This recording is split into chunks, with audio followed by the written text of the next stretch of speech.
नमस्कार दोस्तों, स्वागत है आपका हमारे YouTube चैनल एडी एजुकेशन में। संविदा शिक्षक वर्ग 3 में आज हम आपके लिए बहुत ही इंपॉर्टेंट टॉपिक लेकर आए हैं जिसका नाम है रचना और रचयिता।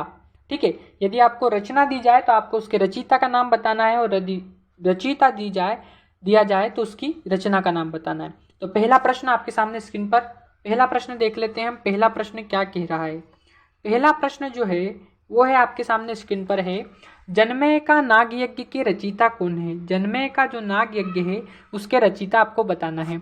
ऑप्शन पहला आपके सामने दिया है गोविंद वल्लभ पंत, दूसरा है लक्ष्मी नारायण लाल, तीसरा है जयशंकर प्रसाद और चौथा है सेठ गोविंद दास। ये चार ऑप्शन आपके सामने दिए हैं। अब आपको इसका सही आंसर बताना है। तो जन्में का जो नाग यज्ञ है इसकी रचना जो की थी वो की थी आपके जयशंकर प्रसाद ने, यानी कि जो तीसरा वाला ऑप्शन है वो इस प्रश्न का बिल्कुल सही आंसर है। जन्में का नाग यज्ञ जयशंकर प्रसाद के द्वारा लिखा गया है। ठीक है, अगला प्रश्न देख लेते हैं। अगला प्रश्न आपके सामने स्क्रीन पर है।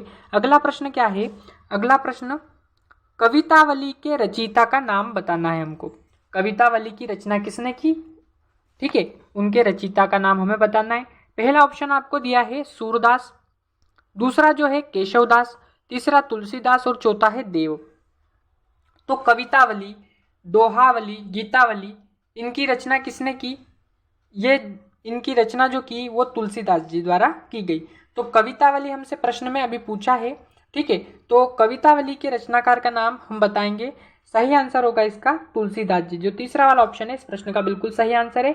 कवितावली की रचना तुलसीदास जी द्वारा की गई। अगला प्रश्न आपके सामने स्क्रीन पर है। अगला प्रश्न भी बहुत ही इंपॉर्टेंट है। यहाँ से दो प्रश्न आपके बनते हैं। पहला प्रश्न तो आपके लिए हम स्क्रीन पर लेकर आए हैं और दूसरा हम आपको बताएंगे कि क्या प्रश्न बनेगा। तो रामचरितमानस के रचयिता केशवदास हैं, मैथिली शरण गुप्त हैं, विद्यापति हैं या फिर तुलसीदास जी हैं? तो रामचरितमानस की रचना जो की है वो तुलसीदास जी द्वारा की गई है। ठीक है, जो चौथा वाला ऑप्शन है इस प्रश्न का बिल्कुल आपका सही आंसर है। चौथा वाला जो ऑप्शन है इस प्रश्न का बिल्कुल सही आंसर है। रामचरितमानस जो आपका महाकाव्य है, ठीक है, और उसकी रचना किसके द्वारा की गई? तो तुलसीदास जी द्वारा की गई।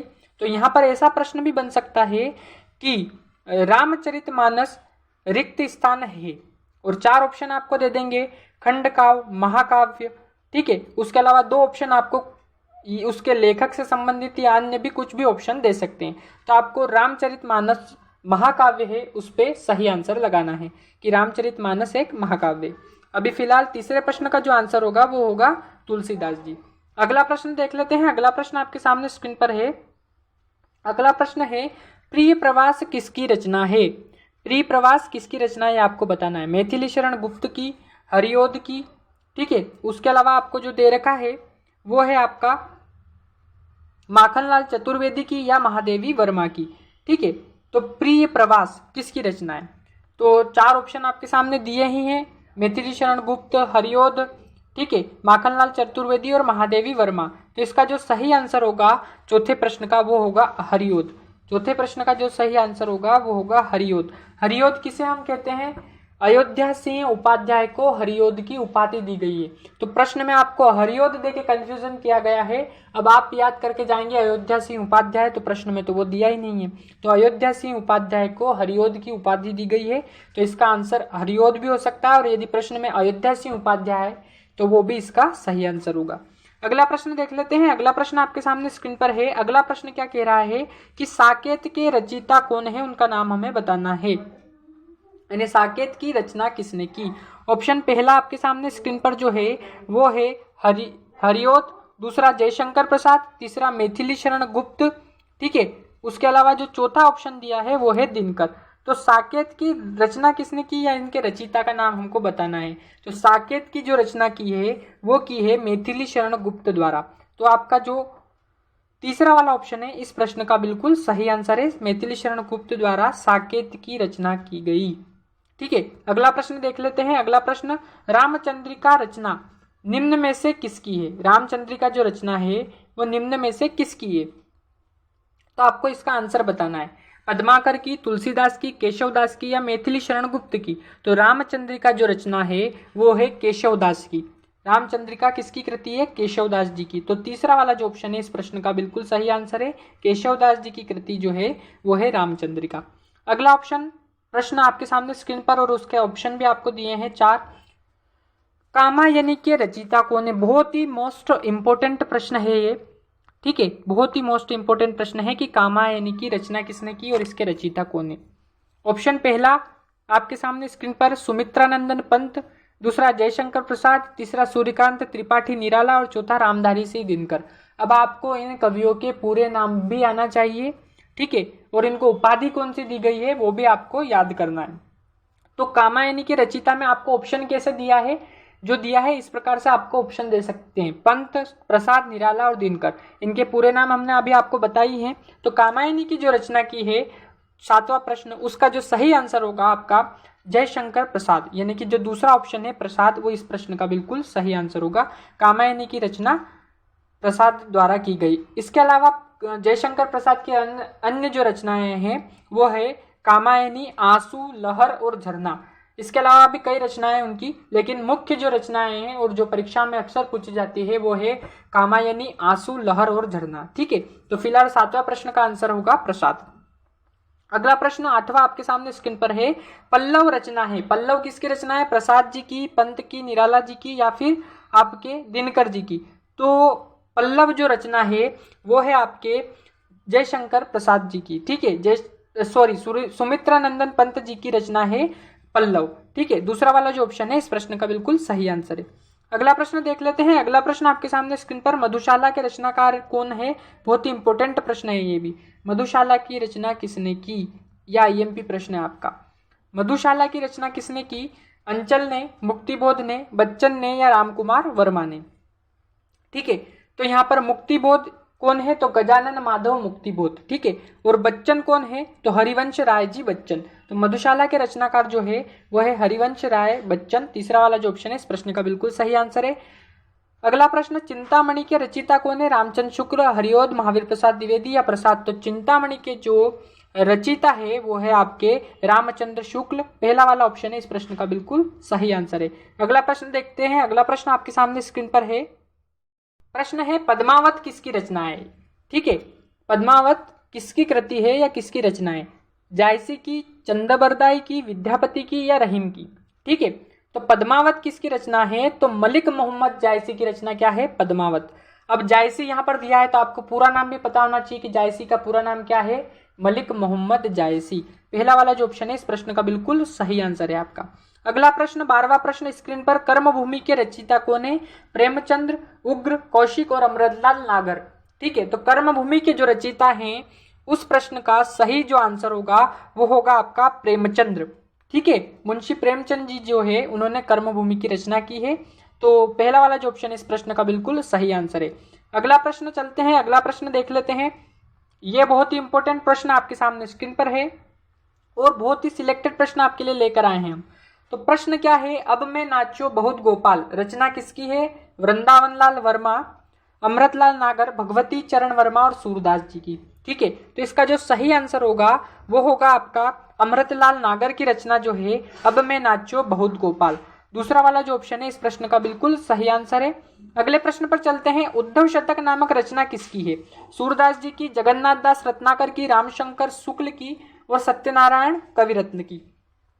तो उद्धव शतक नामक जो रचना है वो किसके द्वारा लिखी गई है, ऐसा आपसे प्रश्न में पूछा है। तो इसका जो सही आंसर होगा जगन्नाथ दास रत्नाकर। अब यहाँ पर आपको रत्नाकर भी दे सकते हैं, ये नहीं देंगे तो आपको जगन्नाथ दास रत्नाकर ऐसा पूरा नाम भी याद होना चाहिए। तो इसका सही आंसर दूसरा वाला ऑप्शन है जगन्नाथ दास रत्नाकर। अगला प्रश्न देख लेते हैं। दीपशिखा के रचयिता कौन है? बहुत ही इंपॉर्टेंट प्रश्न लेकर आए हैं आपके लिए संविदा शिक्षक वर्ग 3 के अंतर्गत। चांद बीबी पहला ऑप्शन, महादेवी वर्मा दूसरा ऑप्शन, तीसरा ऑप्शन विद्यावती राठौर और चौथा है सुमित्रानंदन पंत। तो दीपशिखा के रचयिता कौन है ये आपको बताना है। तो 15वां प्रश्न जो है 15वां प्रश्न उसका सही आंसर होगा महादेवी वर्मा। महादेवी वर्मा के द्वारा दीपशिखा लिखी गई, ये उनकी कृति है और इसके रचयिता जो है दीपशिखा के वो है महादेवी वर्मा। अगला प्रश्न आपके सामने स्क्रीन पर, यह बहुत ही इंपॉर्टेंट प्रश्न है। साहित्य लहरी के रचनाकार कौन है? यह भी आपका आईएमपी प्रश्न है कि साहित्य लहरी की रचना किसने की? जायसी ने की, पहला ऑप्शन, दूसरा कबीर ने की, तीसरा सूरदास ने की, चौथा पद्माकर ने की। कबीर जायसी, सूरदास और पद्माकर। तो साहित्य लहरी की रचना किसने की? तो साहित्य लहरी की रचना जो की है वो की है आपके सूरदास जी ने। तीसरा वाला जो ऑप्शन है वो इस प्रश्न का बिल्कुल सही आंसर है, सूरदास जी ने साहित्य लहरी की रचना की। अगला प्रश्न आपके सामने स्क्रीन पर, शिवा बावनी के रचयिता कौन है? शिवा बावनी के रचयिता कौन है, ऐसा आपसे पूछा है। इसके ऑप्शन नीचे हैं आपके सामने स्क्रीन पर, पद्माकर, भूषण, केशवदास और याज्ञनिक। अब यहाँ पर हम लिख देते हैं इसमें शिवा बावनी, शिवा बावनी, ठीक है। शिवा बावनी के रचयिता हमसे पूछा है, शिवा बावनी के रचयिता कौन है ऐसा पूछा है। तो पद्माकर, भूषण, केशवदास और याज्ञनिक। तो इस प्रश्न का जो सही आंसर होगा वो होगा आपका शिवा बावनी के जो रचयिता है, ये प्रश्न यहाँ ऊपर है आपका, शिवा बावनी के जो रचयिता है वो है आपके भूषण। जो दूसरा वाला ऑप्शन है इस प्रश्न का बिल्कुल सही आंसर है, इसके रचयिता भूषण है, ठीक है। अगला प्रश्न आपके सामने स्क्रीन पर, वेताल पच्चीसी रचना किसकी है? सरल मिश्र की, भारतेंदु हरिश्चंद्र की, लल्लूलाल की और सुरती मिश्र की। तो इस प्रश्न का जो सही आंसर होगा वो होगा आपका चौथा वाला ऑप्शन, सुरती मिश्र की रचना जो है वो वेताल पच्चीसी है। चौथा वाला जो ऑप्शन है इस प्रश्न का बिल्कुल सही आंसर है। अगला प्रश्न आपके सामने स्क्रीन पर, बुद्ध चरित्र के रचनाकार है महावीर प्रसाद द्विवेदी, श्याम सुंदर दास, आचार्य रामचंद्र शुक्ल और आचार्य पद्मसिंह शर्मा, ठीक है। यहां से एक प्रश्न और आपका बन सकता है, वो भी बहुत ही इंपॉर्टेंट प्रश्न है, लेकिन वो रचना रचयिता के अंतर्गत नहीं है, फिर भी हम आपको प्रश्न बताएंगे, वो प्रश्न आपकी परीक्षा में आ सकता है। फिलहाल बुद्ध चरित्र के रचनाकार जो है वो कौन है ऐसा आपको बताना है। तो बुद्ध चरित्र की जो रचना की है वो आपके जिसने की है उनका नाम है आचार्य रामचंद्र शुक्ल, ठीक है। तीसरा वाला जो ऑप्शन है इस प्रश्न का बिल्कुल सही आंसर है। आज का आखिरी प्रश्न आपके सामने स्क्रीन पर, इसके बाद इससे मिलता जुलता जो प्रश्न हमने अभी बोला था वो आपको बताएंगे। वैदेही वनवास नामक रचना निम्न में से किसकी है? वैदेही वनवास नामक जो रचना है वो किसकी? मेति शरण गुप्त की, अयोध्या सिंह उपाध्याय हरिओद की, सत्यनारायण कविरत्न की या रामनरेश त्रिपाठी की? तो 20वां प्रश्न का जो सही आंसर है वो है अयोध्या सिंह उपाध्याय हरिओद। वैदेही वनवास नामक रचना भी इनके द्वारा लिखी गई। तो आपका 20वें प्रश्न का जो सही आंसर होगा वो होगा अयोध्या सिंह उपाध्याय। अब एक प्रश्न हमने आपको बोला था इससे रिलेटेड, आचार्य महावीर प्रसाद द्विवेदी से रिलेटेड एक प्रश्न है जो बहुत ही इंपॉर्टेंट है आपका, ठीक है। आचार्य महावीर प्रसाद द्विवेदी से रिलेटेड एक प्रश्न बहुत इंपॉर्टेंट बनता है और वो प्रश्न है कि सरस्वती पत्रिका का संपादन किसने किया? सरस्वती पत्रिका का संपादन किसने किया? तो उसका सही आंसर आपके सामने आएगा आचार्य महावीर प्रसाद द्विवेदी, ठीक है। 4 ऑप्शन दिए रहेंगे जिस प्रकार इस प्रश्न में दिए हैं, उसमें से आचार्य महावीर प्रसाद द्विवेदी आपको सही आंसर लगाना है। तो आज के आपके 20 प्रश्न थे और 20 प्रश्न आपको हमने आज की क्लास में करवा दिए हैं। तो बने रहिए इस प्रकार के प्रश्नों के लिए और देखते रहिए हमारा यूट्यूब चैनल एडी एजुकेशन, और इसकी फ्री PDF आप हमारे टेलीग्राम चैनल की लिंक जिस डिस्क्रिप्शन में हमने दी है, वहाँ से टेलीग्राम ज्वाइन करके सारी ये जो PDF है, इसके अलावा भी जितनी भी PDF है, जितनी भी क्लासें हुई है उनकी फ्री PDF आप वहाँ से प्राप्त कर सकते हैं। उसके अलावा बाल विकास एवं शिक्षा शास्त्र की 250 प्रश्नों की बहुत ही इंपॉर्टेंट प्रश्न उत्तर सहित हमने आपको फ्री PDF फॉर्मेट में उपलब्ध कराए हैं, वो भी आप वहाँ से डाउनलोड कर सकते हैं। और उसके अलावा आपको संस्कृत के 1000 प्रश्नों की महत्वपूर्ण श्रृंखला, उसकी भी फ्री PDF हमने आपको उपलब्ध कराई है हमारे टेलीग्राम चैनल पर, वो भी आप वहाँ से प्राप्त कर सकते हैं। और प्रतिदिन क्विज के रूप में हम आपको प्रश्न दे रहे हैं हिंदी के, ठीक है, वो भी आप वहाँ से लगा सकते हैं। तो इस प्रकार हमारे साथ बने रहिए और देखते रहिए हमारा यूट्यूब चैनल एडी एजुकेशन। बहुत बहुत धन्यवाद।